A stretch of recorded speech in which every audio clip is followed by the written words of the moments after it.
Welcome to Storytime Tales, a series of short stories generated by text synth. This is Season 1 Episode 2 entitled, Turbo Terror.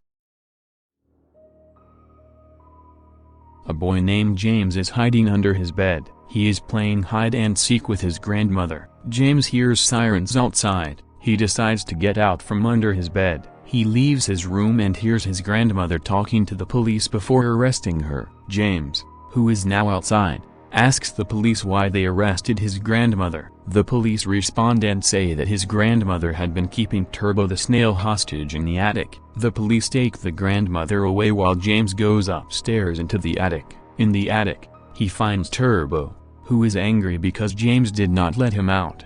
James tells Turbo that he does not want to lose him because he likes his snails. Then Turbo tells him a story, but in the middle of the story, Turbo realizes that the attic entrance was left opened, and he escaped. James thought it was no biggie and that he would get him back, until he stepped out of the front door. He sees Turbo eating all of his neighbors. After eating one neighbor, Turbo would use his super speed to zoom to the next neighbor and eat them. James leaves the house in order to catch Turbo. He is chased and hit by Turbo, who wants to kill him. James manages to get away and is now in the garage. In the garage, Turbo is still chasing James, who runs into the house. Turbo throws James against the back door. James is knocked unconscious, and Turbo eats him. James wakes up and realizes he is being eaten. The police are on their way to James' house, and when they get there, the house is empty. The police head upstairs and open the attic door. They see a giant Turbo slugging around before eating all the police officers and growing in size. The story ends with Turbo leaving the house and causing more chaos around the world. It seems as if the grandmother had kept Turbo in the attic because she knew the horror he could cause.